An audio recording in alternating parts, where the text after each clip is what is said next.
Officer mental health पर कैसे दिया। ये जो प्रेशर है प्रिपरेशन के टाइम का प्रेशर इस पर और किस तरह से एक परिवार ने एक पेरेंट ने भी उसको उनको तपस्या बोल रहे हैं तो वो तपस्या क्या होती है जो बच्चा एक्सपीरियंस कर रहा है कि अब बच्चों को जो हमारे जो सुसाइड की बात है तो इस साइड एक दिन में नहीं होता। इसका ये अपना हिस्ट्री। चाइना में स्ट्रेस के लिए आजकल जो छोटे बच्चे पैसिफायर यूज करते हैं उसका प्रचलन शुरू हो गया है। क्योंकि जब भी हम भी देखते हैं कि बच्चा अंगूठा जब चूसता है तो उसे एक खास स्ट्रेस बर्स्टिंग फीलिंग का एहसास होता है। सो अब बड़ों ने भी इसी तकनीक को आजमाना शुरू कर लिया है। तो आप समझ सकते हैं कि कहीं ना कहीं स्ट्रेस हमारी ह्यूमन लाइफ्स में किस लेवल पर जा रहा है और हमें कहां से कहां ले जा रहा है। और इसी स्ट्रेस को बर्स्ट करने के लिए पेरेंटिंग नेस्ट का नेक्स्ट एपिसोड में यानी doctor Rashmi Shukla director know your talent एक अगला एपिसोड लेके आई है। और इस बार तो जो स्ट्रेस बर्स्ट करने के लिए हथियार जो लाई हूं मैं वो आई डोंट नो। अब आप जब खुद देखेंगे तो आपको पता चलेगा कि कौन है जो इस पेरेंटिंग नेस्ट पर इस पर्टिकुलर इशू पर बात करने आए हैं। आज के प्रोग्राम का टाइटल है ब्रेकिंग डाउन द बैरियर्स। एक बहुत ही स्पेशल पॉडकास्ट है जो specifically overlook topic of mental health and stress amongst IPS and UPSC aspirants. ये बहुत या फिर any high and career aspirants इनकी मानसिकता जब इस तरह के बड़े करियर को जब वो पहुंचने की कोशिश कर रहे होते हैं पढ़ाई कर रहे होते हैं तब इनकी मानसिकता कैसी होती है किस तरीके की मानसिकता से गुजरते हैं। तो जो एक खुद उस पर्टिकुलर स्थिति से जो गुजर चुका है उससे अच्छा तो कोई भी हमें बता नहीं सकता। और आज के गेस्ट यानी हमारे ex commissioner of police Nagpur honourable Bhushan Kumar Upadhyay sir ये हमारे आज के गेस्ट हैं। Doctor Bhushan Kumar Upadhyay is a retired Indian police service officer from the 1989 batch, a man whose career spans more than 3 decades of dedicated service to the nation. Known for his expertise in law enforcement, crime prevention, VIP security, and fostering communal harmony, Dr. Upadhyay's leadership has left an enduring mark on public safety and peace building in India. His journey in uniform was not just about enforcing law, it was about building trust, inspiring teamwork, and guiding society towards a safer tomorrow. Beyond the badge, Dr. Upadhyay is a scholar and a thought leader. His passion for education and knowledge sharing has made him a respected author, speaker, addressing topics from ethical leadership to mental well being. He believes that discipline is the foundation of personal success and compassion is the bridge that connects hearts. Even after retirement, his mission continues, mentoring the next generation, empowering communities, and promoting values that strengthen the social fabric of our nation. Dr. Bhushan Kumar Upadhyay, a symbol of integrity, wisdom, and service. His life reminds us that true leadership is not about power but about the positive impact we leave behind. नमस्कार sir. नमस्ते। आपका स्वागत है। आपने अपना मूल्यवान समय इस बहुत बहुत आवश्यक मुद्दे को एड्रेस करने के लिए दिया है और कहीं ना कहीं आप भी उन सारी फेजेस से गुजरे हैं। तो हम भी ये चाह रहे हैं कि ये पॉडकास्ट वो सब लोग देखें जो कोई भी तरह का high and career public services based career को एस्पायर करते हैं और एक खुद इंसान जो उस सारी स्थितियों से गुजर चुका है वो आपको गाइड करने आया है। सर आपका बहुत बहुत स्वागत है। तो सबसे पहले तो हम लोग ये एक जो बात है जो मैंने अभी जब लास्ट इवेंट में मैं आपसे मिली थी और तभी मैंने इस पॉडकास्ट का निर्णय लिया कि आप मेंटल हेल्थ पर बहुत एक्सटेंसिव काम कर रहे हैं। तो ये एक आईपीएस ऑफिसर मेंटल हेल्थ पर कैसे टर्न हुआ, ये कैसे हुआ? देखिए, सबसे बड़ी बात ऐसी है कि हमारा जो माइंड है ये हमारे पूरे बॉडी को, हमारे पूरे जीवन को संचालित करता है। राइट। अगर माइंड हमारे स्ट्रेस में रहेगा, माइंड हमारा एंजाइटी में रहेगा, या हमारा मेंटल हेल्थ अच्छा नहीं है, तो हमारा एक्शंस जो होगा या हमारा लाइफ होगा वो भी अच्छा नहीं रहेगा। क्योंकि थॉट्स जो हैं वो हमारे माइंड में रहते हैं, जो स्पीच के रूप में और एक्शंस के रूप में वही थॉट ही एक्सप्रेस होते हैं। राइट। तो थॉट का जो क्वालिटी है वही हमारे एक्शन का भी क्वालिटी होगा। तो अगर मेरा मन बीमार है, अगर मेरा मन बहुत स्ट्रेस में है, मेरा मन बहुत एंग्जियस है, तो मेरे थॉट्स वैसे ही रहेंगे, तो मेरे एक्शंस वैसे ही रहेंगे। तो अगर लाइफ को अच्छा बनाना है, हमारे एक्शंस को अच्छा बनाना है, तो हमको माइंड को अच्छा बनाना पड़ेगा। तो इसीलिए मेंटल हेल्थ जो है ये हर एक व्यक्ति के लिए, चाहे वो पुलिस हो, चाहे इंजीनियर हो, चाहे पत्रकार हो, चाहे स्टूडेंट हो, चाहे किसान हो, सबके लिए मेंटल हेल्थ उतना ही जरूरी है जितना जरूरी किसी एक व्यक्ति के लिए है। राइट। तो मैंने देखा कि मैं पुलिस में 34 साल रहा, मेरा तो ऐसा मानना है कि बहुत सारे क्राइम्स होते हैं वो इसलिए होते हैं कि लोग, क्रिमिनल जो हैं, मेंटली इल रहते हैं। हम इंडिया में उस टाइप का सिस्टम नहीं है। अगर हम उनका एग्जामिन करें तो देखेंगे कि बहुत सारे क्राइम्स जो है ना वो साइकेट्रिक प्रॉब्लम्स के चलते होते हैं। आदमी, हमको क्या लगता है कि आदमी बहुत बुरा है, लेकिन he is suffering from some mental disease. जैसे बहुत बार वाइफ हस्बैंड के झगड़े होते हैं, झगड़े में हस्बैंड वाइफ को मार देता है, अगर आप उसमें देखेंगे तो उसको शक की बीमारी होती है। या बहुत सारे ऐसे क्रिमिनल्स होते हैं जिनको वायलेंस में मजा आता है, that is a some sort of mental illness. अगर उसका इलाज किया जाए तो ठीक हो सकता है। तो मैंने देखा कि मेंटल हेल्थ जो है वो हमारे लाइफ का प्रायोरिटी होना चाहिए। सही। अगर आप लाइफ को एंजॉय करना चाहते हैं, लाइफ में सक्सेसफुल होना चाहते हैं, आप इंटरपर्सनल रिलेशनशिप को अच्छा करना चाहते हैं, एक बढ़िया हेल्दी हैप्पी लाइफ जीना चाहते हैं, तो मेंटल हेल्थ के अलावा दूसरा कोई उपाय नहीं है। और सबसे दुख की बात है कि हमारा जो एजुकेशन सिस्टम है उसमें मेंटल हेल्थ कहीं नहीं है। Very true. हम बच्चों को क्या सिखाते हैं? फिजिक्स सिखाते हैं, आइंस्टाइन सिखाते हैं, न्यूटन सिखाते हैं, आर्किमिडीज सिखाते हैं, उसको हम ज्योग्राफी सिखाते हैं, हिस्ट्री सिखाते हैं, केमिस्ट्री सिखाते हैं, मैथ सिखाते हैं, बोलते कंपटीशन में चलाओ, डॉक्टर होता है, लेकिन उसको मेंटल हेल्थ के बारे में कभी नहीं बोलते। हम उसको कभी नहीं सिखाते हैं कि भाई तुमको जब गुस्सा है तो तुम कैसे कंट्रोल करोगे, तुम्हारे मन में ग्रीड आया, लोभ आया तो कैसे कंट्रोल करोगे, तुम्हारी इमोशंस अगर बहुत स्ट्रांग हो गए तो उसको कैसे बैलेंस करोगे।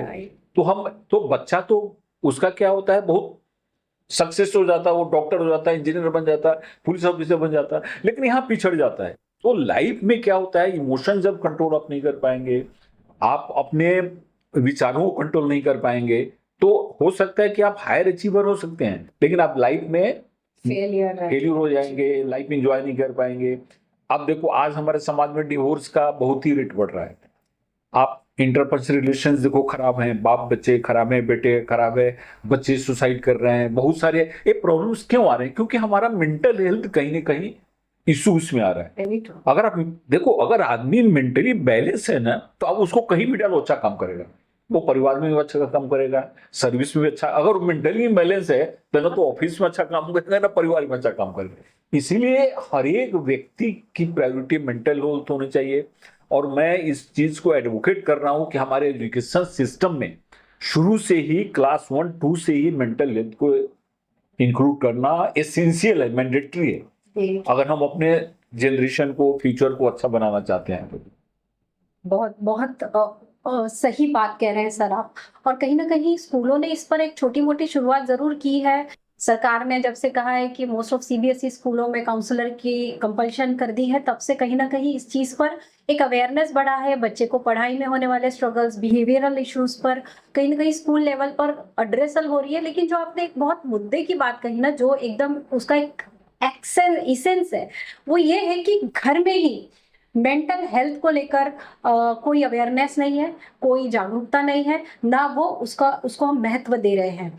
और कहीं ना कहीं पेरेंट्स खुद भी बहुत ज़्यादा हेल्दी नहीं है, उन्हें भी कई तरह के चैलेंजेस है और उन्हें लगता है कि वो सब कुछ अपने बच्चे के लिए कर रहे हैं। लेकिन अगर आप आपके बच्चे से 2 शब्द प्यार से नहीं कर पा रहे हैं या 2 मिनट आप उसके साथ प्यार से नहीं बैठ पा रहे हैं, तो आप जो भी कुछ कर रहे हैं उसका क्या मतलब है। सही सो कहीं ना कहीं घर में, इसीलिए सर ये जो पूरा उपक्रम है पेरेंटिंग नेस्ट का, पेरेंटिंग नेस्ट, आप आपके नेस्ट में जो पेरेंटिंग कर रहे हैं, कहीं ना कहीं नए नए इंसाइट्स पेरेंट्स को आए और उसी माध्यम से अगली जो जनरेशन है बेहतर बने, वही एक प्रयास है। और आप कहीं हर मुद्दे में, हम कोई भी मुद्दा किसी के भी सामने लेके बैठे, कहीं ना कहीं बात वहीं जाके आती है कि भाई घर से ये चीज नहीं हो रही है। सो डेफिनेटली जितने लोग इसे देख रहे हैं, इस पॉइंट को नोट करें कि मेंटल हेल्थ एक बहुत कॉमन चीज है, इसका कोई बड़ा टैबू बनाने की जरूरत नहीं है। जहां पे लगता है आप सॉल्व करिए,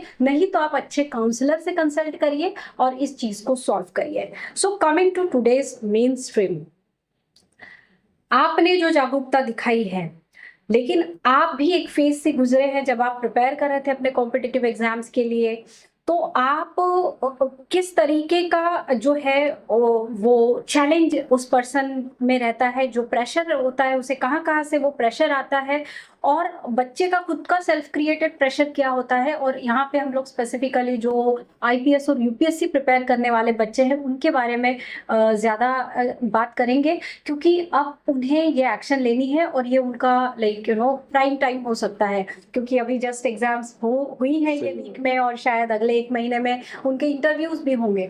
तो डेफिनेटली ये जो प्रेशर है, प्रिपरेशन के टाइम का प्रेशर, इस पर आप कुछ रोशनी डालिए। देखिए, सबसे पहले मैं आपको रश्मि ये बताना चाहूंगा कि आज से 20 साल, 25 साल, 30 साल पहले अपना जो लाइफ स्टाइल ऐसा था कि उसमें हमको ये स्ट्रेस खत्म करने के लिए अलग से कुछ करने की जरूरत नहीं होती थी। हाँ, अब मैं आपको बताता हूँ, जैसे मैं अपना उदाहरण देता हूँ, क्योंकि मैं अपना उदाहरण दूंगा तो ज्यादा अच्छे ढंग से बता सकता हूँ, उसको कनेक्ट कर सकता हूँ। जैसे हम लोग गांव में रहते थे, तो गांव में हम लोग जिस स्कूल में पढ़ते थे, हम लोग कम से कम 2 किलोमीटर पैदल जाते थे।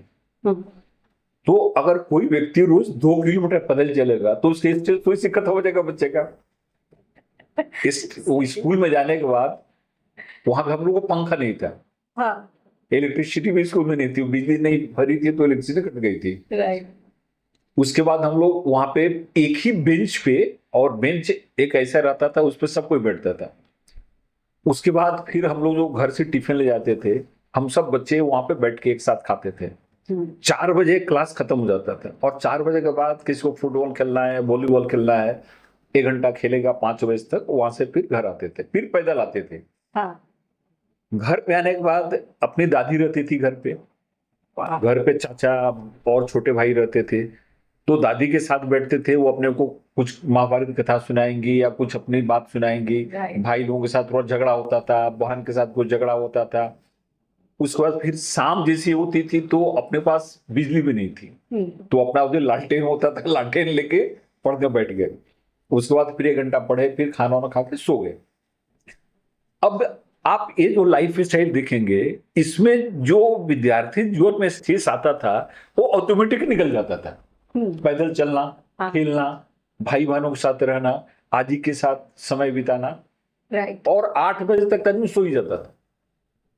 उसके बाद जब छुट्टियां होती थी, गर्मी की छुट्टी, तो नानी के पास जाता था, तो वहां पे वो पेड़ पे चढ़ गया, तालाब में कूद गया, मामा, छोटे मामा थे उसके साथ खेल रहा है, फिर बुआ के यहाँ गया, बुआ के लोग आ रहे हैं। तो ये क्या था, ये लाइफ ऐसा था कि स्ट्रेस ऑटोमेटिक रिलीज होता था। राइट। अच्छा, हमको याद है कि हमारे गांव में हर एक मंगलवार को कीर्तन होता था, और कीर्तन में सब लोग जाके बैठते थे और उसमें 1-1.5 घंटे तक पूरा ढोल ताशा मजरी के साथ होता था, वो स्ट्रेस खत्म हो जाता था। अब क्या हो गया कि तो उस समय अपनों को अलग से स्ट्रेस बस्ट करने के लिए टेक्निक जरूरत ही नहीं पड़ती थी। सही है। हाँ, ऑटोमेटिक लाइफ स्टोरेज से था। अच्छा, खाना भी सही था, पनीर का तो हम लोग नाम सुना नहीं था। एमए में आने के बाद पता चला कि पनीर भी कुछ होता है। वहां पे चावल, दाल, सब्जी, वो गांव की सब्जी होती थी जो सीजनल सब्जी है, सीजनल फ्रूट होता था। इसके अलावा अगर कुछ गलती हो गई तो पिताजी डंडा भी चला देते थे, तो उससे भी स्ट्रेस खत्म हो जाता था। तो एक क्या था लाइफ। अब क्या है, वैसा लाइफ स्टाइल नहीं रहा, हम वैसा लाइफ स्टाइल नहीं कर सकते क्योंकि समय बदल गया। हम किसी को खींच के नहीं ले सकते। तो अब हमको स्ट्रेस बस्ट करने की जरूरत है। अब हमारे इसको शुरुआत करना पड़ेगा बच्चों से, हमारे जो बच्चे, क्योंकि हमारे कल वही फ्यूचर बनने वाले हैं। राइट। तो फिर आप देखो, अब बच्चा सुबह से लेकर शाम तक पूरा ट्यूशन करेगा, कोचिंग करेगा, माँ बाप बोलता है तुमको डॉक्टर होना है, तुमको आईएएस होना है, तुमको आईपीएस होना है। तो अब क्या है, बच्चे का ये स्ट्रेस बिल्डअप हो रहा है। अच्छा, वो बच्चा फिर सोशल मीडिया पे जाएगा, वो बच्चा पिज्जा खाएगा, तो बच्चे का स्ट्रेस जाएगा कहाँ? तो उसको, अब उस बच्चे को, अच्छा वो दादी भी साथ में नहीं रह रही हैं, मामी भी साथ में नहीं रह रही हैं। वो दादी तो चेहरा देख के बता देती थी कि अरे आज तुमको क्या हुआ, क्यों तुम्हारा चेहरा उतरा हुआ है, गोद में ले ली और थोड़ा सा खिला दी तो स्ट्रेस खत्म हो गया। आज ना घर पे दादी है, ना घर पे मामी है, ना घर पे चाची है, ना घर पे मौसी है, कोई नहीं है। माँ बाप को समय नहीं है, माँ बाप भी अपने काम में है। तो अब जो स्ट्रेस बिल्डअप हो रहा है उसको जरूरत है खत्म करने की। राइट। तो अब उसके लिए टेक्निक सीखना जरूरी है। पहले तो इसे नेचुरल हो जाता था। पहले आया, चला गया, कूद लिए, खेल लिए, दादी के साथ बैठ गए, कीर्तन में चले गए, झगड़ा कर लिए भाई बहन से, एक तुम आज पलंग पर सोओगे कि मैं सोऊंगा, उसमें झगड़ा हो गया, एक पेट वो हमारा, एक पेट अपना हमारा, स्ट्रेस खत्म हो गया। आज तो घर में सिंगल पेरेंट्स में है, एक आदमी, एक ही बच्चा है, किसी को 2 बच्चे, तो अब सीखने की जरूरत है। अब इसमें इशू क्या हो रहा है कि पेरेंट्स ये चाह रहे हैं कि हमारा बच्चा भी हाई अचीवर बने। इसमें सोचने में कोई गलत नहीं है, लेकिन सबसे बड़ी बात यह है कि बच्चे के एटीट्यूड और एप्टीट्यूड को आप समझो। जैसे कुछ बच्चे ऐसे हैं जो बच्चे चाहते हैं कि भाई मैं पुलिस में जाऊंगा, कुछ बच्चे ऐसे हैं चाहते हैं कि मैं डॉक्टर बनूंगा, कुछ बच्चे चाहते हैं कि भाई मैं बिजनेस बनूंगा। तो सबसे पहली बात है कि अगर आपको उतनी समझ है तो आप बच्चे का एप्टीट्यूड समझ लो। नहीं समझे तो हमारे यहाँ बहुत सारे काउंसलर हैं, उनके पास ले जाओ, वो बच्चे का टेस्ट लेते, एग्जाम लेते हैं, और आपको पता चलेगा कि ये बच्चा इस फील्ड में अच्छा करना चाहता है। अगर मान लो बच्चा इंजीनियर होना चाहते हैं, उसको बोलोगे तुम यूपीएससी करो, तो बच्चा नहीं कर पाएगी यूपीएससी। वो 4 साल दिल्ली रहेगा, आपका पैसा भी खर्च करेगा, बाद में फ्रस्ट्रेट होगा और बाद में वो उसकी सुसाइड टेंडेंसी शुरू हो जाएगी। तो मेरा क्या बोलना है कि सबसे पहले बच्चे को ये समझना जरूरी है कि हमारा बच्चा क्या करने वाला है। हर एक बच्चे में टैलेंट है, लेकिन वो टैलेंट अलग अलग है। जैसे एक ही आदमी अगर 10 बच्चों को आप लाएंगे तो 10 का एप्टीट्यूड अलग अलग है, उनका एटीट्यूड ही अलग है। कोई बच्चा देखिएगा कि टेक्निकली बहुत साउंड है, कोई बच्चा मैथ में बहुत अच्छा है, कोई बच्चा लिटरेचर में बहुत अच्छा है, कोई बच्चा सोशल इंटरेक्शन में बहुत अच्छा है। तो उसके हिसाब से अगर हम बच्चे को देख के उस लाइन में बच्चे को डालें और बच्चे को प्रेशर नहीं दें, तो बच्चा लाइफ में बहुत अच्छा भी करेगा, उसको स्ट्रेस भी नहीं होगा, क्योंकि जिस चीज में उसको इंटरेस्ट है वो चीज जब करेगा तो उसको स्ट्रेस नहीं होगा। सही बात। अब उसको मैथ में इंटरेस्ट नहीं है और आप बोलते हैं तुमको इंजीनियरिंग करना है, तुमको जो ये करना है, अब बच्चा को मैथ समझ में नहीं आ रहा है, वो ट्यूशन में भी भागता है। तो ये पेरेंट्स के लिए ये सबसे जरूरी है कि आप बच्चे को पहले परख लीजिए। अगर आप नहीं परख सकते हैं तो काउंसलर, हर एक स्कूल में काउंसलर है, आप काउंसलर का मतलब दीजिए, वो आपको 1-2 दिन में टेस्ट लेके बता देगा, और उसके हिसाब से बच्चे को ग्रूम कीजिए, उसके हिसाब से बच्चे को नर्चर कीजिए, तो बच्चा एक हेल्दी यूथ बनेगा, सिटीजन बनेगा और एक अच्छा लाइफ वो जी सकता है। सही है। लेकिन मेरा क्या बोलना है कि जैसे यूपीएससी के हैं, तो अब यूपीएससी अगर आप करना चाहते हैं तो सबसे पहले आप अपना गोल फिक्स तो करो। आप अगर यूपीएससी करना चाहते हैं तो आपको मालूम है कि यूपीएससी में आपको अपने इंडिया का टफेस्ट एग्जाम है, 12 लाख 13 लाख लोग बैठते हैं यूपीएससी में, उसमें आपको सिलेक्ट होना है। तो सबसे पहली बात है कि आप 13 घंटा 14 घंटे स्टडी कर सकते हो क्या? क्योंकि अगर जैसे मैं बोलता हूं कि मैं मिनिमम 12 घंटे 13 घंटे स्टडी करता था। राइट। आपको समाज से कटना पड़ेगा, जैसे एक तपस्वी है वो जंगल में जाकर तपस्या करता है, उसी तरह यूपीएससी का भी है, तपस्या करना पड़ेगा, आपको पूरा कटना पड़ेगा। आप सोशल मीडिया भी देखेंगे, पिक्चर भी देखेंगे, दोस्तों के साथ घूमेंगे भी, और आप सोचेंगे तो वो नहीं होगा। तो अगर आपका मेंटलिटी है कि मैं 13 घंटा 14 घंटा स्टडी कर सकता हूं, मैं 1 साल 1.5 साल समाज से कट सकता हूं, मैं एक सन्यासी के रूप में, तपस्वी के रूप में तपस्या कर सकता हूं, तो आप जरूर यूपीएससी, नहीं तो फिर बाप का पैसा खर्च करने का, फिर वहां पे जाने का, फिर तो उससे कोई फायदा नहीं है। सही है। तो आप पहले डिटरमिन कर लो कि मैं इतना मेहनत कर सकता हूँ का। राइट। एक बार आपने डिटरमिन कर लिया तो आप अपना सब्जेक्ट चुन लो पहले कि आपका क्या सब्जेक्ट है, किस सब्जेक्ट में आप अच्छे हो, किस सब्जेक्ट में आप अच्छा कर सकते हो। एक बार ये आपका हो गया तो फिर आप कोचिंग ज्वाइन करो, जो यूपीएससी में लोग गए हैं, आईएएस आईपीएस जो ऑलरेडी गए हैं, उनका मार्गदर्शन लो, उनसे बात करो और आप करो, तो फिर आपके चांसेस 90% कहीं ना कहीं उसमें सिलेक्शन के हो जाते हैं। नहीं तो केवल यूपीएससी का नाम लेके करना, उसका फिर आपका समय भी बर्बाद हो जाएगा, आपका दूसरा भी रास्ता बंद हो जाएगा। अच्छा, नॉर्मली क्या होता है, लोग हम बोलते हैं कि आप भी अपना प्लान रखो, लेकिन क्या होता है वो आदमी इतना ज्यादा उसमें चला जाता है ना कि जब वो नहीं होता है तो ऐसा फ्रस्ट्रेट हो जाता है कि वो किसी काम को नहीं रहता। इज्जत का सवाल, इज्जत का सवाल है, और उसको लगता है कि मैं नहीं हुआ मेरे साथ। अच्छा, वो जहां जाता है वहां उसमें से 10-5 खुदा भी जाते हैं, IAS हो गए, IPS हो गए, तो बोलता है तो मेरे से ही पढ़ता थे, हो गया, मैं नहीं हुआ। तो उसका पूरा लाइफ में एक रिग्रेट रहता है। राइट। तो इसलिए मेरा क्या बोलना है कि अगर गए तो सीरियसली जाओ, उसके प्रोटोकॉल को फॉलो करो, जरूर तुमको सफलता नहीं मिलेगी। अगर नहीं तुम IAS नहीं हुए तो IPS हो गए, IPS नहीं हुए तो कस्टम में आओगे, कहीं ग्रुप बी में आओ, कहीं पे हो सकता है। तो ये बहुत जरूरी है। ऐसे ही आंख बंद करके मत कूद जाओ ऐसा कि वो कर रहा है तो मैं भी करूं, ये जरूरी। और अपने यहाँ क्या बोलते हैं, हमारे यहाँ भारतीय संस्कृति में बोलते हैं कि हर एक व्यक्ति के अंदर डिवाइन एनर्जी है, हर एक शब्द जो है, हर एक अक्षर मंत्र है। तो हर एक व्यक्ति में टैलेंट है, लेकिन उस टैलेंट को पहचान के उसको उस हिसाब से बनाना जरूरी है। राइट, सही कह। सो प्रैक्टिकली यही है कि हर पेरेंट्स को राइट पेरेंट बनना है और राइट पेरेंटिंग करनी है कहीं ना कहीं। लेकिन बच्चे के लिए क्या राइट है, जब तक कि आपको पता नहीं चलेगा तो एक्चुअल आपकी पेरेंटिंग राइट नहीं हो सकती।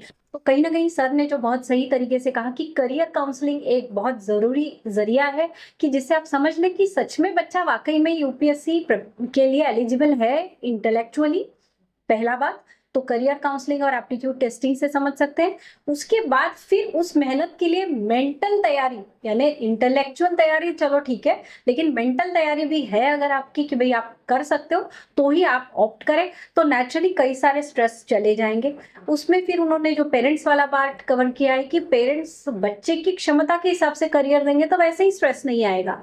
तो कहीं ना कहीं एक ध्यान पूर्वक जो है पूरे करियर को क्राफ्ट करना ये बहुत जरूरी हो जाता है। और उसके बाद जब आप प्रिपेयर कर रहे हो तब आपको रियलिस्टिक रहना जरूरी है, जिसमें आपने प्लान बी भी बोला है, और 100% अपने आप को उसमें झोंक देना। और कहीं ना कहीं आपको स्ट्रेस नहीं आएगा कुछ भी करके, ऐसा नहीं होगा, आएगा, लेकिन आपको पता तो रहेगा क्या हो रहा है और आगे क्या होने वाला है और कितने अटेम्प्ट्स या जो भी है क्या प्रोसेस से आपको गुजरना है और कितना किस हद तक गुजरना है, इसकी क्लैरिटी आती रहेगी। तो कहीं ना कहीं ये एक बहुत इंपॉर्टेंट इनपुट है। जितने लोग प्रिपेयर कर रहे हैं, अभी एग्जाम दे रहे हैं या दे चुके हैं, इंटरव्यू की तैयारी कर रहे हैं, तो कहीं ना कहीं उनको इस तरह की मानसिक तैयारी शुरू करनी चाहिए। क्योंकि क्या होता है, कोई भी एग्जाम होता है ना, वो टेस्ट होता है उस प्रोफेशन का। एक्चुअली ऐसा नहीं होता है कि उसमें एलिजिबिलिटी टेस्ट है वो आपका, क्या आप उस प्रोफेशन के चैलेंजेस को, मेंटल चैलेंजेस और टफनेस को आप फेस कर पाते हैं कि नहीं कर पाते हैं। तो कहीं ना कहीं ये सिर्फ एक एग्जाम नहीं होती है, ये एक्चुअली आपकी लाइफ टेस्ट होती है कि आप उस लाइफ के लिए रेडी हो या नहीं। सो जितने ऊंचाई का नज़ारा देखना है, उस ऊंचाई पर चढ़ने की जो है कोशिश और हिम्मत और ताकत तीनों भी अगर आपको रखनी पड़ेगी, तभी जाकर आप उस नज़ारे को एंजॉय कर सकते हैं। सो बहुत बहुत बढ़िया पॉइंट आपने कहे। और आपके लाइफस्टाइल से जो आज की लाइफस्टाइल में जो मेजर मिसिंग पॉइंट जो मुझे ऐसा लगता है, एक तो है कि बच्चे ओवर प्रोवाइडेड हैं। कहीं ना कहीं बच्चों को आवश्यकता से अधिक मिल रहा है, इस वजह से उन्हें नहीं मिलेगा। आपके यहाँ लाइट नहीं थी, आपको स्ट्रेस नहीं आता था, हमारे यहाँ AC बंद हो जाए तो बच्चे को स्ट्रेस आता है कि इतने गर्मी में कैसे पढ़ेगा। सो ये परिभाषा हो गई है कि उनको स्ट्रेस, क्योंकि पेरेंट्स बिल्कुल बच्चे को कोई स्ट्रेस नहीं देना चाहते। जबकि मैं हमेशा इस चीज का समर्थन करती रही हूँ कि बच्चों को वर्ल्ड रेडी बनाना पड़ेगा। दुनिया उसका घर नहीं है और उसकी घर दुनिया नहीं है। सो बच्चा जब इस घर से बाहर निकलेगा तो कैसे सरवाइव करेगा, ये ख्याल रखते हुए जब आप पेरेंटिंग करते हो तो वो एक्चुअली राइट पेरेंटिंग होती है, besides all career things that we are discussing. So बहुत अच्छी बात कही। दूसरा, कम्युनिकेशन। पेरेंट जो अंधी दौड़ में दौड़ रहे हैं कमाने की और कुछ बहुत बड़ा बनाने का, बट साथ में जिसके लिए वो कमा रहे हैं, अगर उसके लिए उनके पास 2 मिनट टाइम नहीं है तो वो बहुत कुछ गंवा भी रहे हैं उसी वक्त। तो कम्युनिकेशन का लैक भी कहीं ना कहीं बच्चा एक्सप्रेस नहीं कर पा रहा है अपनी बात को, और उसी वजह से जैसे आपके पास कम्युनिकेशन के लिए ऑप्शंस थे, आज के पास बच्चों के लिए कम्युनिकेशन के लिए ऑप्शन नहीं है। फिर ले दे के मोबाइल है, फिर ले दे के वही गलत चक्रव्यूह है जिसमें बच्चा फंसेगा। सो कहीं ना कहीं हमें इन चीजों पर डेफिनेटली एक बहुत बहुत बड़ा आई ओपनर मिला है आपसे डिस्कस करके। तो अब मुझे बताइए कि जब ये एस्पायरेंट्स प्रिपेयर कर रहे होते हैं तो किस तरह से ये साइकोलॉजी को उनके अफेक्ट करते हैं, मानसिकता को अफेक्ट करते हैं, और किस तरह से एक परिवार ने, एक पेरेंट ने भी उसको उनको सपोर्ट करना चाहिए, वो क्या होता है जो वो बच्चा गुजरता है। जो आप तपस्या बोल रहे हैं, तो वो तपस्या क्या होती है जो बच्चा एक्सपीरियंस कर रहा हो? देखिए, जैसे मैंने आपको बताया कि आपने एक बार डिसीजन ले लिया कि हमको यूपीएससी करना है, तो यूपीएससी करने के लिए हमको क्या क्या करना है ये भी आपको मालूम हो गया। आपको इतना पढ़ना है, आपको कोचिंग भी करना पड़ेगा, जो यूपीएससी में सक्सेस हुए हैं उनसे बात भी करनी पड़ेगी, आपको अपने को एक तरह से कन्फाइन भी करना पड़ेगा 1 साल 1.5 साल 2 साल के लिए। एकदम जो जीवन का जो एक कठिन, जिस हम जिसको तप बोलते हैं, व्रत बोलते हैं हम अपने कल्चर में, Right. वो आपको करना पड़ेगा। तो एक बार आपने उसको कर दिया और उस रास्ते पर आपने चलना शुरू किया, तो फिर आप देखेंगे कि आपको रास्ता उसमें धीरे धीरे, अब उसमें ये तो माइक्रो हो गया, हमने बताया आपको। हाँ. अब आपको माइक्रो प्लानिंग करना पड़ेगा। राइट। माइक्रो प्लानिंग कैसे करना पड़ेगा? आपको एक रूटीन बनाना पड़ेगा। देखिए, रूटीन जो है ना, वो हमारे जीवन में एक एनर्जी जनरेट करता है। राइट। आप देखो, प्रकृति रूटीन से चलती है। सूरज का टाइम है उगने का, डूबने का, चंद्रमा का है, बारिश का है, नियम का है, ट्रेन का भी एक टाइम है, फ्लाइट का टाइम है। तो क्या होता है, रूटीन से जब कोई काम होता है ना, तो उसमें एनर्जी आ जाती है। राइट। तो आप क्या करो, आपको लाइफ में नॉट ओनली इन यूपीएससी, कहीं पे भी अगर आपको सक्सेस होना है तो आपको एक रूटीन बनाना पड़ेगा। राइट। आपको सुबह कब जगना है? 5 बजे जगना है, 6 बजे जगना है, 7 बजे जगना है। जगने के बाद आपको क्या करना है? एक्सरसाइज करना है, आपको नाश्ता करना है, आपको 2 घंटा पढ़ना है, आपको कब लिखना है, कब आपको रेस्ट लेना है, कब आपको बाहर घूमने जाना है, कब आपको मोबाइल देखना है, कब। हम लोग के समय मोबाइल था नहीं, लेकिन अभी सोशल मीडिया है, तो बच्चे वो भी प्रोग्राम रखे कि मैं आधा घंटा मोबाइल देखूंगा। हाँ। वो भी आप रखो। फिर शाम में आप थोड़ा सा घूमो, टहलो, पेरेंट्स से बात करो, दोस्तों से बात करो। फिर आप शाम में कब पढ़ोगे? 2 घंटा 3 घंटा। फिर आप कब सोओगे? तो ये मैं नहीं बोलता हूं कि आप रात में मत पढ़ो, जैसे हम लोग रात में नहीं पढ़ते थे, हम लोग सुबह उठ के पढ़ते थे। ठीक है, आज आप पढ़ो, लेकिन मेरा क्यों ना रूटीन के साथ। रूटीन है।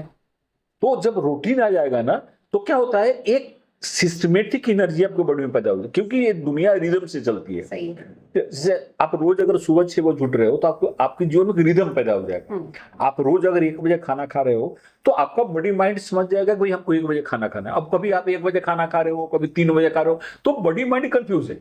राइट। तो जब वो कंफ्यूज रहेगा, तो फिर आपका मेंटल हेल्थ खराब होगा, फिजिकल हेल्थ खराब होगा। ठीक है, एक आधा दिन हो सकता है। तो क्या होता है, जैसे आप म्यूजिक जब प्ले करते हो, तो उसमें रिदम रहता है। उसका टोन कितना होना चाहिए, उसका नोट कितना होना चाहिए, उसको कितना खींचना चाहिए। वो जब रिदम होगा तो म्यूजिक एम्यूजिंग होती है। कोई भी अगर ऐसे ढोल बजा तो नहीं होता है। तो हमारा जीवन जो है ना, इसमें रिदम पैदा करना। सही है। सही। और रिदम कैसे पैदा होगा? रूटीन से पैदा होगा। एक ही काम को रोज आप उसी टाइम पे करेंगे तो रिदम हो जाएगा। तो जब रिदम पैदा होगा ना, तो आपका लाइफ म्यूजिक हो जाएगा, म्यूजिकल हो जाएगा, आपका लाइफ प्लीजिंग हो जाएगा, आपका लाइफ सक्सेसफुल हो जाएगा। तो हमने देखा है कि कहीं पे भी कोई भी सक्सेस किसी को मिलता है, चाहे प्रोफेशनल लाइफ हो, पर्सनल, उसमें एक रूटीन। ठीक है, आप 100% रूटीन फॉलो मत करो, 90% करो, 80% करो, लेकिन रूटीन दिमाग को रहना चाहिए कि हमको इस समय में काम करना है। क्योंकि क्या होता है कि हमारा माइंड जो है, वो उस टाइम के साथ एसोसिएट हो जाता है। तो जब एसोसिएट हो जाएगा और वो जब समय आएगा, तो उसको फिर देखो, दिमाग हमारा कॉन्शियस माइंड है, हमारा सबकॉन्शियस माइंड, अनकॉन्शियस माइंड है। तो हमारे वो सबकॉन्शियस में बैठा रहेगा कि हमको 6 बजे उठना है, तो आपको खुद उठा देगा वो। राइट। अब अगर आप कभी 6 बजे उठते हो, कभी आप 4 बजे उठते हो, वो कंफ्यूज रहेगा उसको, तो आपको ड्राइव ही नहीं देगा। वो बोलेगा भाई हमको मालूम ही नहीं है, मेरा आदमी कभी 6 बजे उठता है, कभी 5 बजे उठता है, तो मैं किसको बोलूं? अगर उसको लग जाएगा दिमाग को कि नहीं 6 बजे उठता है, तो बराबर घंटी मारेगा वो। तो इसीलिए दूसरी जो बात है, जिसको माइक्रो प्लानिंग हम बता रहे हैं, पहले मैक्रो बताया, माइक्रो प्लानिंग, कि आप रूटीन बना लो। राइट। राइट। आप रूटीन के साथ करोगे तो आप देखोगे 40-50% आपका सक्सेस बढ़ गया किसी भी काम में, किसी भी लाइफ में। उसके बाद अगर आप यूपीएससी आदि कर रहे हो, तो मिनिमम आपको 2 से 2.5 घंटे लिखना पड़ेगा। जैसे आप जो भी पढ़ रहे हो, आप उसको जब लिखते हो, तो ब्रेन में एक न्यूरो सर्किट तैयार होता है लिखने से। राइट। राइट। राइट। राइट। तो जब न्यूरो सर्किट तैयार होगा, तो आप उसको जल्दी भूलोगे नहीं। जैसे आपने किस चीज को पढ़ लिया, तो आप देखोगे कि आपने याद कर लिया, उसको रट लिया, देखोगे कि 7 दिन में भूल गए।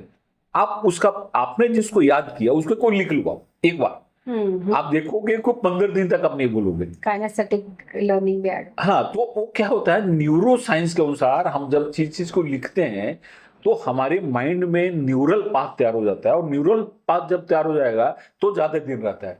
जैसे मान लीजिए हमने पानी को ऊपर से डाल दिया, तो डाल दिया पानी, लेकिन हम रोज पानी को दीवार पे डाल रहे हैं, ऐसे एक बार डाला तो उस पर लाइन हो जाएगा, तो लाइन होगा तो पानी गिरेगा, तो ऐसी। तो इसी दिमाग में, इसलिए आप उसको 2 घंटे 3 घंटे लिखो। आप जब लिखोगे तो क्या होगा कि आप एग्जाम देने जाओगे तो आप ऑटोमेटिक लिख सकते हो। बहुत बार ऐसा होता है कि आपने उसको रट लिया, अरे मैं तो बहुत पढ़ लिया, और एग्जाम में गए तो लिख नहीं पाते, because you have no habit of writing. तो एग्जाम में आपको लिखना है, वहां तो बोलना नहीं है। तो वो जो काम एग्जाम में करना है उसका पहले प्रैक्टिस है। सही है। फिर your mind and body both are working in coordination. Right. जैसे आप हाथ से बहुत बार मैंने देखा है कि बहुत क्वेश्चन को हमने लिखा, पहले एग्जाम में गए, हमको ध्यान नहीं आ रहा है, लेकिन जैसे ही लिखना शुरू किया वो हाथ फटाफट लिखना, क्योंकि हाथ को हैबिट है। तो बताते हैं कि हमारा मसल मेमोरी भी होता है। हम जैसे अगर इस हाथ से मैं रोज कोई काम करूं, तो even if I don't apply my mind, my hand has got memory, reflexive, और वो काम करना शुरू कर देता है। इसलिए आप उसको 2 घंटा 3 घंटे लिखो, और आप जो भी पढ़ते हो एक नोट बनाए। जैसे आप मान लो ज्योग्राफी पढ़ रहे हो तो एक नोटबुक ले लो ज्योग्राफी का, मान लो आपने कोई चैप्टर पढ़ा, तो उस चैप्टर के इंपॉर्टेंट पॉइंट्स को आप लिख लो उसमें। तो क्या होगा कि आप जब एग्जाम देने जाओगे तो आपको पूरा बुक पढ़ने का टाइम नहीं रहता है। सही। तो आपने जो नोट्स बनाए, एक तो आपने नोट्स बनाए तो इसी आपको याद है, और एक बार आप नोट्स को देख लिए तो आपको फटाफट सब फ्रेश हो जाएगा। इसलिए पढ़ने के साथ साथ लिखना जरूरी है, नोट्स बनाना जरूरी है। उसके बाद आपके जो मित्र हैं, जो कलीग्स हैं, जो भी एग्जाम दे रहे हैं, उनके साथ 1 घंटे का डिस्कशन करो, ग्रुप डिस्कशन करो, उनसे बात करो। तो इस हिसाब से क्या होगा कि, और प्रॉपर रेस्ट, कम से कम 6 से 8 घंटा आपको नींद आनी चाहिए, क्योंकि अगर दिमाग आपका रेस्ट लेगा तभी आपको याद होगा। राइट। आप अगर ज्यादा पढ़ोगे और सोचोगे कि मैं ज्यादा पढ़ लूंगा, तो उससे नहीं होगा। जब देखो, एक क्या है, नेचर के कुछ नियम है, आप उस नियम के खिलाफ नहीं जा सकते हो। आप 6 से 8 घंटा नहीं सोओगे, आपको माइंड को रेस्ट नहीं मिलेगा। रेस्ट अगर नहीं मिलेगा तो माइंड की मेमोरी पावर कम हो जाएगी। हमारा जो हिप्पोकैम्पस है, जो हमारा मेमोरी का सेंटर है, वो बताते हैं कि 6 से 8 घंटा सोने के बाद ही वो अच्छे से काम करता है। अगर आप नहीं सोओगे, ज्यादा स्क्रीन पे टाइम दोगे, तो वो मेमोरी वीक हो जाएगा, आपको कुछ याद नहीं रहेगा, माइंड में क्लैरिटी नहीं रहेगी, आपका मेंटल कोहेरेंस खराब हो जाएगा। तो इसलिए आपको 6 से 8 घंटा सोना भी जरूरी है। इसके अलावा थोड़ा बहुत आपको व्यायाम भी जरूरी है। तो आप 15 मिनट की वॉकिंग कर लो वहीं पे, जहाँ पे वहीं पे 10 मिनट वॉकिंग कर लो, 1-2 आसन 3 आसन कर लिए, थोड़े स्ट्रेचिंग कर लिए, थोड़ा सा प्राणायाम कर लिए। तो क्या हो गया, ये सारी चीजें हमारे बॉडी को इनर्जाइज करती हैं। जैसे हमारा मोबाइल फोन है, आप यूज किए तो डिस्चार्ज हो जाता है, आप उसको चार्ज में लगाते हो। तो प्राणायाम जो है सो हमको चार्ज कर देता है, एक्सरसाइज जो है हमको चार्ज कर देता है, आप स्ट्रेचिंग करेगा हमको चार्ज कर देता है। तो इससे क्या होता है कि हमारी एनर्जी, मेंटल और फिजिकल दोनों एनर्जी बढ़ जाती है। सही है। एक कोई लग्जरी नहीं है, एक्सरसाइज करना, प्राणायाम करना, it is not a luxury, it is necessity.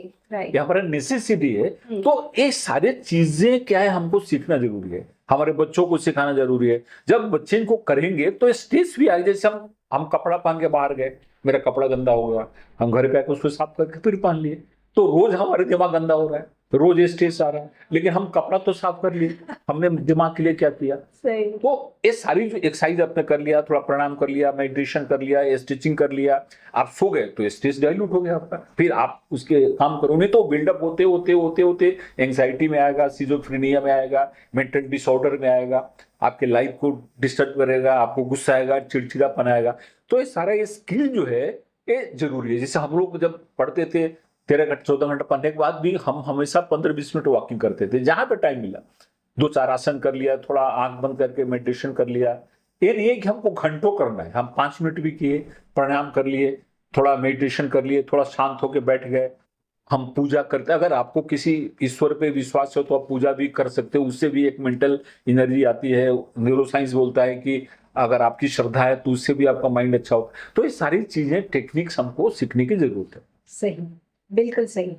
सो कहने का मतलब ये है कि अगर आप आईएएस जैसे हाई एंड करियर को एस्पायर कर रहे हैं, इसका मतलब ये नहीं कि आप स्ट्रेस एंजाइटी में चले जाओ, आप बर्नआउट हो जाओ, आप आइसोलेट हो जाओ, आप लोनलीनेस में चले जाओ, आप अपने आप के ही इस सारे स्ट्रेस में खो जाओ, या फिर कहीं ना कहीं ये सारी चीजें आपको यानी ओवरबर्डन ना हो जाए। रादर आप इस अपॉर्चुनिटी को लीजिए कि ये आपको एक बेहतर डिसिप्लिन्ड इंसान बना के जाएंगी, क्योंकि आपकी हैबिट्स ही आपकी डेस्टिनी बनाती है। आप आईएएस बने या ना बने, वॉट एवर रीजन, लेकिन आप एक अच्छे और डिसिप्लिन्ड और एक हेल्दी इंडिविजुअल जरूर बन सकते हैं। तो ये एक बहुत बड़ा लाइफ लेसन है कि सिर्फ एग्जाम पास नहीं करना है, उसकी तैयारियों में भी अव्वल आना शायद उतना ही जरूरी है कहीं ना कहीं। सो अब जब बात ये पूरी कहीं ना कहीं मेंटल हेल्थ पर ही जा रही है, तो आपको क्या लगता है कि जब ये बच्चे इस तरह से पढ़ रहे होते हैं या जो भी सिचुएशंस को फेस कर रहे होते हैं, तो उन्हें जब भी कोई तकलीफ होती है, देखिए अभी 2 हफ्ते पहले, एक ही हफ्ते पहले रादर, एम्स के फाइनल ईयर के स्टूडेंट ने सुसाइड कर ली। अब आप सोचिए कि एक ड्रीम इंस्टीट्यूशन है, आप वहां पर फाइनल ईयर में बस अगले साल बस इंटर्नशिप, उसमें भी आपको हजारों रुपए की शायद स्टाइपेंड मिलेगी, उसके बाद तो आपका लाइफ सेट है, और उस समय वो बंदे को लगता है कि शुड क्विट। तो ऐसा क्या है जो लोग कह नहीं पाते इस चीज को, और ऐसा क्यों है कि मतलब अब डॉक्टर बोले तो ही शुड बी अवेयर कि ये मेरे साथ प्रॉब्लम है करके। तो ऐसा क्या है जो कहीं ना कहीं मेंटल हेल्थ को या तो पर्सन समझ नहीं पाता है, या समझने के बावजूद भी वो हेल्प नहीं सीख कर पाता है, या फिर वो हेल्प शायद सीख करने की कोशिश करता है तो मिल नहीं पाती है, क्योंकि कहीं ना कहीं ये एक चक्रव्यूह है जिसमें, और ये बच्चों का करियर मेकिंग ही समय होता है, जब क्योंकि बचपन में तो बच्चे होते हैं, मजे कर रहे होते हैं, लेकिन ये करियर के टाइम पे ही सारा जो है स्ट्रेस आता है। तो ऐसा क्या चक्रव्यूह है जो ये बच्चा फंस जाता है और कहीं ना कहीं पेरेंट्स भी नहीं उसमें कुछ कर पाते? देखिए, ये जो इश्यू है मैं इसको बताता हूँ। एक हार्वर्ड यूनिवर्सिटी से पढ़े हुए एक साइकियाट्रिस्ट हैं, डॉक्टर शिवम दुबे करके, अमेरिका में रहते हैं। उन्होंने मेंटल हेल्थ पे एक बड़ा ही अच्छा सिलेबस बनाया है बच्चों के लिए और स्टूडेंट के लिए। मैं आपको उनका पूरा डिटेल शेयर करूंगा, और अगर आपको अच्छा लगेगा तो आप स्कूल्स में बता सकते हैं। उनकी टीम आती है और वो स्कूल के टीचर को ट्रेन कर देती है, वही उनको बताते हैं, और बड़ा ही वो साइंटिफिक न्यूरो साइंस के हिसाब से उन्होंने उसको पूरा बनाया है। बहुत अच्छा सिलेबस है। तो मैं इसमें क्या कह रहा हूँ कि क्या होता है कि जैसे सुसाइड की बात है, तो ये सुसाइड एक दिन में नहीं होता है। इसका एक अपना हिस्ट्री होता है। 1 साल से 6 महीने से वो बच्चा धीरे धीरे डिप्रेशन की ओर जाना शुरू होता है। डिप्रेशन के अपने लक्षण होते हैं कि वो आदमी लोनलीनेस में जाएगा, किसी से ज्यादा बात नहीं करेगा, वो कभी बहुत ज्यादा एग्रेसिव हो जाएगा, कभी बहुत ज्यादा डिप्रेसिव हो जाएगा। ये सारे लक्षण होते हैं। लाइफ में वो बोलेगा लाइफ में क्या है, कुछ नहीं है, इंटरेस्ट नहीं है, जीवन में क्या करने का है, सब बेकार है। तो ये क्या है, ये सारे लक्षण हैं उसके। तो सबसे पहले तो हमको फैमिली को भी बताना जरूरी कि इस टाइप से अगर कोई बिहेव कर रहा है, इस टाइप की बात कर रहा है, तो आप समझो कि इस आदमी में कुछ प्रॉब्लम शुरू हो रहा है। राइट। अपने यहाँ तो क्या है, एक तो अवेयरनेस नहीं है, और हम लोग क्या लगता है कि हमको तो कुछ नहीं होगा, दुनिया को हो या हमको कुछ नहीं होगा, ये सब थोड़ा प्रॉब्लम है। तो इस तरह से कोई बच्चा या व्यक्ति बोल रहा है कि लाइफ बेकार है, बिना मतलब क्या है, कोई फायदा नहीं है लाइफ में, वो कहीं अकेले जाकर बैठ रहा है, तो समझो कि इसको डिप्रेशन का प्रॉब्लम, सो इसको कहीं ना कहीं काउंसलर के पास ले जाने की जरूरत है, या इसको डॉक्टर के पास ले जाने की जरूरत है। अपने आप को मालूम है टैबू भी है साइकियाट्रिस्ट के पास जाना, साइकिलिस्ट के पास जाना। तो एक तो ये इशू हो गया। दूसरी बात ऐसी है कि मेंटल हेल्थ पे ज्यादा से ज्यादा एक्सपोजर जरूरी है। जैसे मैं देखता हूं कि लोग मेंटल हेल्थ पे सेशन लेते ही नहीं। हाँ। मेरा ऐसा बोलना है कि महीने में एक बार जितने भी क्लासेस है, उस क्लास में 1 घंटे का 1.5 घंटे का मेंटल हेल्थ पे एक लेक्चर होना चाहिए एक्सपर्ट का। राइट। जब वो व्यक्ति बताएगा तो जो व्यक्ति उससे सफर हो रहा है वो सुनेगा, उसको पता चलेगा कि ऐसा वैसा होता है। जैसे कोई डिप्रेशन में जा रहा है, उसको मालूम ही नहीं कि वो लगने नहीं ऐसे ही है, उसको डिप्रेशन मालूम ही नहीं है। लेकिन जब हम डिप्रेशन के मैकेनिज्म को समझ जाएंगे तो हम लोग साला मैं तो डिप्रेशन में जा रहा हूँ, ये तो आदमी बता रहा है, मुझको कुछ करना चाहिए। जैसे आप गाड़ी चलाते हैं तो गाड़ी चलाना के पहले आपको सीखना पड़ेगा ना गाड़ी। राइट। या if you are a good mechanic as well as a good driver, तो आपको कोई प्रॉब्लम भी नहीं है। अगर गाड़ी खराब होगी तो गाड़ी दुरुस्त करके चल सकते हो। तो हम तो ड्राइवर है but we don't know the vehicle. हाँ, तो हम अपने माइंड को नहीं जानते हैं, हम अपने शरीर को नहीं जानते हैं, हम अपने इमोशंस को नहीं जानते हैं, हम अपने ब्रेथ को नहीं जानते हैं, हम अपने माइंड को नहीं जानते हैं, हम अपने बॉडी को नहीं जानते हैं, और हम गाड़ी को ड्राइव कर रहे हैं तो गाड़ी अगर कहीं फंसी तो फंसी रह जाती है। तो इसको क्या है, इसीलिए हर एक महीने में 2 महीने में हर एक व्यक्ति को एक लेक्चर जरूरी है मेंटल हेल्थ पे, राइट, और ये हमारे इंस्टीट्यूशंस में जरूरी है। हमारे एम्स है, या आपको इंजीनियरिंग कॉलेजेस हैं, या हाई स्कूल्स हैं, या बच्चे हैं, उन पे एक मिनट। और जैसे मैं बता रहा हूँ ना कि वो दुबे जी ने जो सिलेबस बनाया है ना, वो पढ़ाई प्लेफुल टाइप का सिलेबस है कि कोई बच्चा करते करते जो सो उसको कर सकता है, और कैसे वो मेंटली आइडेंटिफाई हो जाता है। और इतना सिंपल है कि वहाँ के टीचर कोई बता देते हैं और वो टीचर उसको कराती रहती हैं। तो अभी टाइम आ गया है, मैं तो ये बोलता हूँ कि फ्यूचर जो है ना, ये फ्यूचर है स्ट्रेस का, ये फ्यूचर जो है सो पॉवर्टी का नहीं रहने वाला, ये फ्यूचर फूड का नहीं रहने वाला है, ये जो फ्यूचर है बिल्डिंग का नहीं रहने वाला है, ये फ्यूचर एंग्जाइटी का रहने वाला है, ये फ्यूचर डिप्रेशन का रहने वाला है। तो अगर हम आज से तैयारी नहीं करेंगे तो हमको बिल्डिंग तो रहेगा लेकिन हम उस बिल्डिंग में रह नहीं पाएंगे। हमारे पास पंच पकवान तो रहेगा लेकिन खाने के लिए हमको भूख नहीं रहेगी। हम सोने के पलंग पे तो सोएंगे लेकिन हमको नींद नहीं आएगी। तो इसकी तैयारी जरूरी है। उसके लिए जरूरी है कि ज्यादा से ज्यादा आप लेक्चर हो, आप साइकेट्रिस्ट को बुलाओ, साइकोलॉजिस्ट को बुलाओ, जो लोग इस फील्ड में काम कर रहे हैं उनको बुलाओ, और एकदम flood your class with mental health lecture. क्या पड़ेगा, आप 1 घंटा टाइम नहीं निकाल सकते हो महीने में।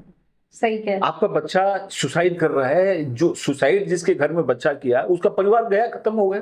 सही।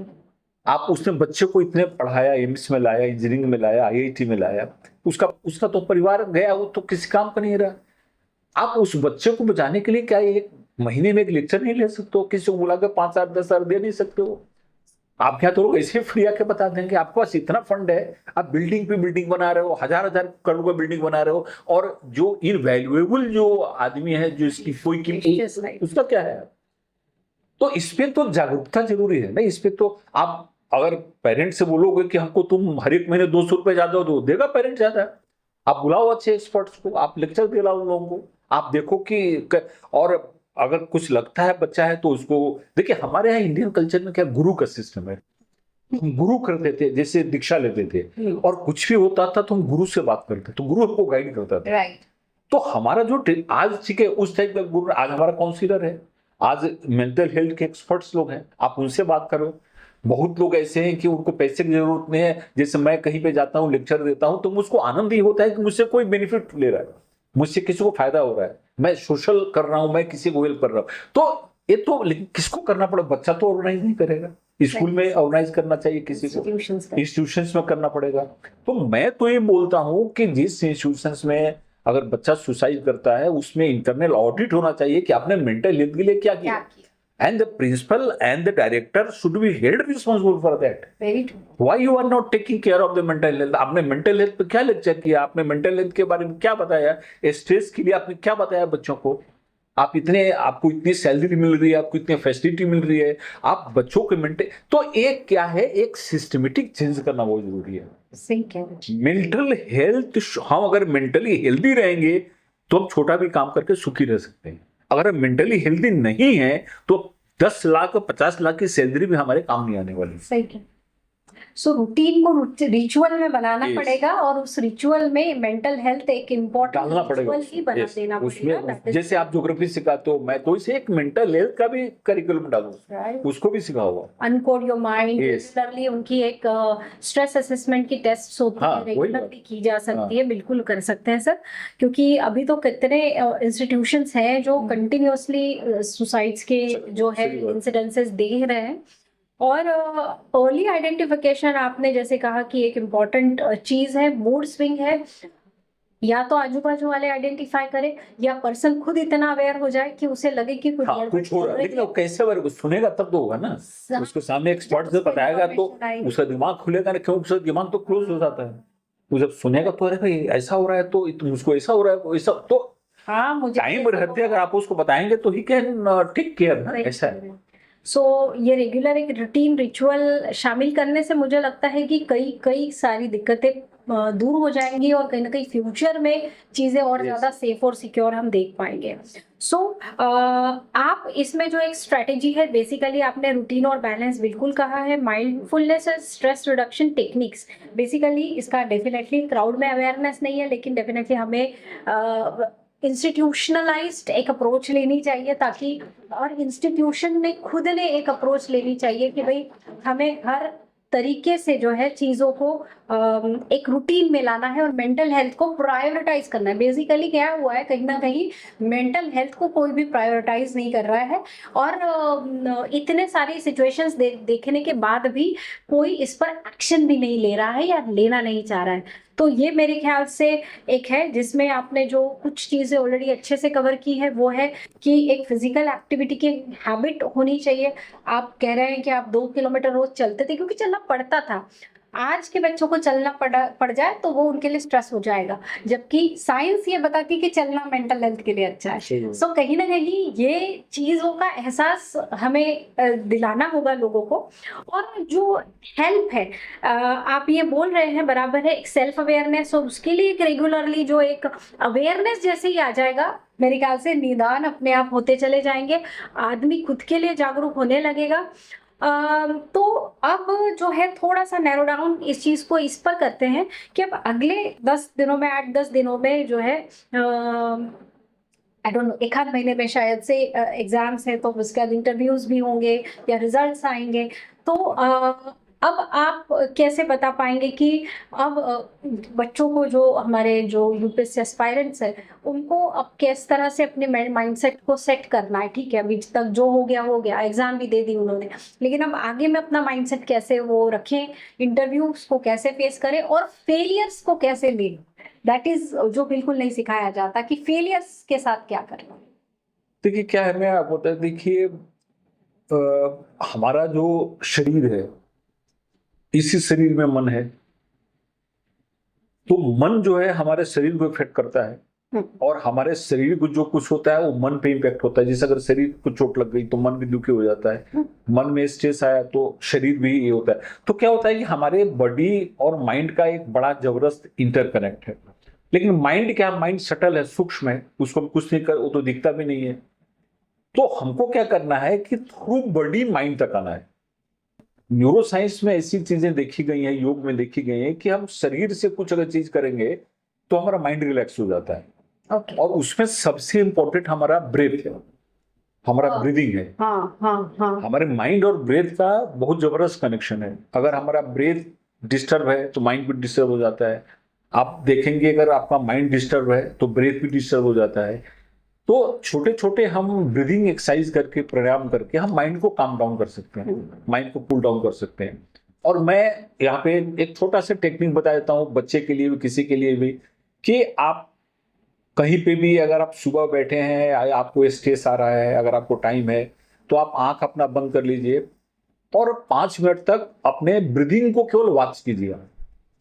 आप कोशिश कीजिए कि हम ना तो सांस ले रहे हैं ना, जैसे ब्रीदिंग आ रही है नेचुरल, उसको कीजिए, ऑब्जर्व कीजिए, जिसको माइंडफुल मेडिटेशन बोलते हैं। ये सिंपल टेक्निक है। अगर आप 5 मिनट करेंगे तो आप देखेंगे कि धीरे धीरे आपका माइंड जो है सो काम डाउन हो जाएगा। एक टेक्निक है। दूसरा टेक्निक है, एक हैंडशेक का टेक्निक है। न्यूरो साइंस पे ऐसा कहा गया कि आप हाथ को जब हैंडशेक करते हैं तो आपके माइंड को एक सिग्नल जाता है और माइंड आपका रिलैक्स हो जाता है। आप कहीं पे अगर हैं, ये तो सब जगह नहीं कर सकते, आप ऐसे 30-40 सेकंड तक अगर ऐसे आप हाथ शेक करेंगे अपना 3-4 बार, तो माइंड आपका काम डाउन हो जाएगा। इसके अलावा सबसे अच्छा एक टेक्निक है, न्यूरो साइंस में आप नेट पे भी देख सकते हैं, ईयर मसाज।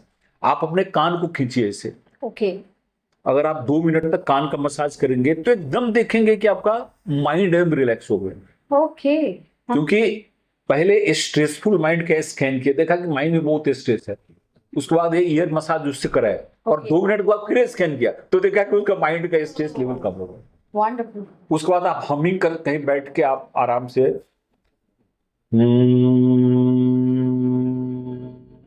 हमिंग करने से हमारा पूरा ब्लड प्रेशर कम हो जाता है। तो ये सारे छोटे छोटे टेक्निक्स हम बच्चों को प्लेफुली सिखा सकते हैं। हाँ। तो इससे क्या होगा कि आप सुबह करें, शाम में करें। जैसे आप पढ़ने बैठ रहे हैं तो पढ़ने बैठ रहे हैं, पढ़ने के बैठने के पहले आप थोड़ा सा आप ईयर मसाज कर लें, हैंड शेक कर लें, आप देखें आपका फोकस बढ़ जाएगा। और पढ़ाई आप एक स्टेज में 45 मिनट से 1 घंटा से ज्यादा मत करें, क्योंकि न्यूरो साइंस बोलता है कि 45 मिनट 1 घंटे के बाद हमारा ब्रेन थक जाता है। तो 1 घंटा पढ़ें, फिर आप 5-10 मिनट का गैप दे दें। अच्छा। फिर उसके बाद पढ़ें। कंटिन्यूअस 1 घंटा ज्यादा नहीं पढ़े। और 1-2-3 घंटे के बाद आप थोड़ा सा अपने हीरे मसाज कर लें। आपको टाइम मिलता है आप हमिंग कर लें थोड़ा सा। और भी कुछ हायर ब्रीदिंग टेक्निक्स हैं जो हम बताते हैं लोगों को। तो ये सिंपल 3-4 चीज आप करेंगे तो आपका इमीडिएटली, देखिए ये स्ट्रेस क्या है, ये स्ट्रेस में क्या होता है, हमारा नर्वस सिस्टम जो है वो तनाव में आ जाता है। तो उसको काम डाउन करना है क्या है, जैसे पुलिस कमिश्नर है, पुलिस कमिश्नर को खबर आई कि यहाँ पे कॉमनल राइट हो गया, वो टेंशन में आ गए पुलिस कमिश्नर। फिर खबर आएगा कि साहब वहां पे कुछ हुआ ही नहीं, गलत न्यूज था, तो वो शांत हो गए। तो हमारे ब्रेन का क्या है, जैसे ही थॉट आएगा ब्रेन एक्टिव हो जाता है। ब्रेन एक्टिव हुआ तो नर्वस सिस्टम को एक्टिवेट कर देता है, तो आप स्ट्रेस फील करने लगते हो। तो ब्रेन को कुछ ऐसा सिग्नल जाना चाहिए कि भाई ऐसा कुछ नहीं है। तो ब्रेन को जैसे सिग्नल जाएगा वो नर्वस सिस्टम को बोलेगा कि भाई ऐसा कुछ नहीं है, तो नर्वस सिस्टम काम। तो ये सब जो एक्टिविटी है, हैंडशेक है, ईयर मसाज है, हमिंग है, वॉचिंग द ब्रेथ है, ये हमारे ब्रेन को सेफ्टी एंड सिक्योरिटी का सिग्नल भेजता है। ओके। तो जब वो सेफ्टी सिग्नल जाएगा तो ब्रेन को जाएगा तो पूरे बॉडी को सिग्नल वहां से ट्रांसफर करता है। तो आपका बॉडी रिलैक्स हो जाता है। आप या 5 मिनट आप वॉकिंग कर लो अपने घर में ही, बरामदा पे ही 5 मिनट वॉकिंग आप करोगे तो बॉडी में एंडोर्फिन नाम का एक हैप्पी हार्मोन सीक्रेट हो जाता है। तो वो सीक्रेट हो गया तो आप रिलैक्स हो जाओगे। तो बहुत सारे ऐसे टेक्निक्स हैं जो हम इजीली लोगों को बता सकते हैं। और एक टेक्निक मैंने खुद अपने लाइफ में यूज किया। राइट। एक टेक्निक हमने अपने यूपीएससी की तैयारी से में यूज किया। 34 साल पुलिस में रहा, 4 जगह एसपी रहा मैं, यहाँ पुलिस कमिश्नर रहा, सोलापुर पुलिस कमिश्नर रहा, मुंबई में ज्वाइंट सीपी ट्रैफिक था, डीजीपी पोस्ट से रिटायर हुआ। तो ये सारे टेक्निक्स पुलिस से ज्यादा तो किसी को टेंशन नहीं है। सही है। तो by the grace of God आज भी अपना फिजिकल मेंटल हेल्थ अच्छा है। क्यों अच्छा है? ऐसा नहीं है कि हमको गॉड ने गिफ्ट दे दिया, ऐसा नहीं, हमको उसके लिए कोशिश करनी पड़ेगी बनाकर। हमको, मैं एक्सरसाइज करता हूँ, मैं आसन करता हूँ, प्राणायाम करता हूँ, रोज 10 मिनट ये सारे टेक्निक्स करता हूँ। तो कितना भी ये स्ट्रेस से ठीक, कपड़ा गंदा हो रहे दो ना, धूल उड़ने दो, साफ कर देंगे साबुन से, तो दिमाग पे आने दो, हम उसको खत्म करेंगे 10 मिनट करके। तो हमको स्किल सीखना पड़ेगा। जैसे ड्राइविंग सीखते हैं, फोटोग्राफी सीखते हैं, जैसे इतने हमारे भाई बैठे हुए हैं वीडियोग्राफी कर रहे हैं, सब कोई नहीं कर सकता है। सही है। तो हम भी सीख सकते हैं वीडियोग्राफी, लेकिन सीखना पड़ेगा। वैसे ही ये स्किल और टेक्निक सीख के हम स्टेज को भी बस्ट करने का सीख सकते हैं, जो हम नहीं सीख रहे हैं। और आज समय आ गया सबको सिखाने की। यानी कितनी बड़ी आयरनी की बात है कि हम रॉकेट चलाना सीख रहे हैं, हम हर एक चीज चलाना सीख गए, लेकिन अपनी बॉडी और माइंड को कंट्रोल में चलाना सीखना मतलब कितना प्राइमरी है जो हम आज तक नहीं कर पाए। तो कहीं ना कहीं ये इसको प्रायोरिटाइज जिस दिन कर देंगे, इंस्टीट्यूशंस इसको सीरियसली ले लेंगे, पेरेंट्स इसको सीरियसली ले लेंगे, तो कहीं ना कहीं चीजें बहुत बहुत ज्यादा अच्छी और पॉजिटिव और होपफुल दिख रही है। तो सर मुझे ऐसा लगता है कि ये सारी बातों ने अब इस पूरे चर्चा सत्र को इस मोड़ पर ला दिया है कि हमें अब कुछ करना चाहिए। और नो योर टैलेंट हमेशा से ही पिछले 15 सालों से बच्चों के और पेरेंट्स को लेकर काफ़ी एक्टिविटीज़ करता रहा है। तो हम भी चाह रहे हैं कि हम भी ये जो आप टेक्निक्स है इसका एक अच्छा सा एक वर्कशॉप अगर हम आपके लिए, आपके साथ, आपकी गाइडेंस में अगर ऑर्गेनाइज करते हैं तो मुझे लगता है कि हमें जो है ना, बच्चों को वो कपड़ा गंदा होने वाला ही है, साबुन हम आपको दे रहे हैं, धोना हम बता दे रहे हैं, चलाना हम सिखा दे रहे हैं, फिर मुझे नहीं लगता कि कोई बहुत ज़्यादा चिंता करने की बात आगे लॉन्गर रन में रह सकती है। सो माय डियर फ्रेंड्स, आप लोग अकेले नहीं हैं, हम लोग आपके साथ हैं, नो योर टैलेंट आपके साथ है। और कहीं ना कहीं जो स्ट्रेस में गया है, जिसने भी कोई एक्सट्रीम स्टेप लिया है, तो कहीं ना कहीं बहुत बड़ा फैक्टर जो मिसिंग था वो था कम्युनिकेट। वो कहीं ना कहीं कम्युनिकेट नहीं कर पाया, क्योंकि वो नेचुरली वो तो खुद हेल्प की जरूरत नीड में था, लेकिन कोई समझ नहीं पाया, एक बात है, लेकिन वो भी कम्युनिकेट नहीं कर पाया, ये भी एक बहुत इंपॉर्टेंट बात है। तो कहीं ना कहीं आप उस चीज का वेट ना करें कि जब आप डिप्रेशन में जाओगे, जब आपके लाइफ में कोई बहुत बड़ा प्रॉब्लम आएगा या बहुत यूपीएससी आप प्रिपेयर करेंगे। आज आप जहां भी हो अपने लाइफ में, जिस भी स्टेज पे हो, आज ही आपको ये जो मैकेनिक्स से सीखने चाहिए, समझने चाहिए, ताकि आप आगे के लिए हमेशा के लिए रेडी हो जाएंगे। सो डेफिनेटली हम इस तरह का एक वर्कशॉप जरूर आपके साथ करना चाहेंगे, और जो लोग भी इस वर्कशॉप में शामिल होना चाहते हैं उसके लिए एक नीचे पे गूगल लिंक मिलेगी आपको, आप उसको क्लिक करके रजिस्टर करिए, और उसके सारे डिटेल्स हम जल्द ही आपके साथ शेयर करेंगे। क्योंकि कहीं ना कहीं आपने बातों बातों में ये चीज कही कि आपके पास सोने का पलंग होगा, आप सो नहीं पाएंगे, आपके पास खाने के लिए दुनिया की हर एक चीज होगी, आप खा नहीं पाओगे, जस्ट बिकॉज कि कहीं ना कहीं आपका माइंड जो है वो खुश नहीं है, वो सही से नहीं काम कर रहा है, या वो अपने बेस्ट रिजल्ट पे नहीं आ पा रहा है। तो आप समझिए कि जिस चीजों के पीछे आप भाग रहे हो ना, वो चीजें आपको कभी कभी वो खुशी दे ही नहीं पाएंगी जिसकी आशा में आप दौड़ रहे हो। क्योंकि आपको सही चीज जो है वो पकड़नी है। इस पूरे पॉडकास्ट का तात्पर्य कि मानसिक स्वास्थ्य बहुत आवश्यक है, और जिस दिन आपने उसको कंट्रोल कर लिया, आप अपने आप को कंट्रोल कर लो, अपने आप को जीत लो, आप दुनिया आराम से जीत लेंगे। ये मेरे ख्याल से एक सारांश है। फिर भी 2 लाइन में आपका भी सारांश इस पूरे पॉडकास्ट का मैं सुनना चाहूंगी, ताकि हम इसकी समाप्ति की ओर बढ़े। देखिए रश्मि जी, हमने जो पूरा बात की है इस पॉडकास्ट में, उसमें 2 चीज मैं बताई। तो पहली बात ऐसी है कि हर एक आदमी के अंदर टैलेंट, राइट, लेकिन वो टैलेंट अलग अलग क्षेत्र का होता है। तो उसको पहचान के हम अपने बच्चे के करियर को डिसाइड करें। हम अपनी इच्छा बच्चे पे न थोपे। बच्चे को जो करना है, अगर आपको समझ में आता है तो उसके हिसाब से उसको अवॉइड करो, चैनलाइज करो। नहीं समझ में आता है तो कैरियर काउंसलर की मदद लो, उसके हिसाब से बच्चे को ग्रूम करो। आपका बच्चा बहुत अच्छा होगा, बहुत खुश रहेगा, आप भी खुश रहेंगे, वो पैसा भी कमाएगा और हैप्पी भी रहेगा। राइट। इसलिए आप अपने बच्चे पे अपनी इच्छा मत थोपो। आप अपना प्रोजेक्शन, आपका वो बच्चा है लेकिन वो आपकी प्रॉपर्टी नहीं है। सही। आपका एक्सटेंशन जरूर है वो। तो उस बच्चे को आप ग्रो करो, समझ के पूछो। ये पहली बात। दूसरी बात है कि आज के लाइफ में स्ट्रेस बहुत है। आज का जो वातावरण है, उस वातावरण में नेचुरली हमारा स्ट्रेस नहीं जा रहा है, पहले चला जाता था।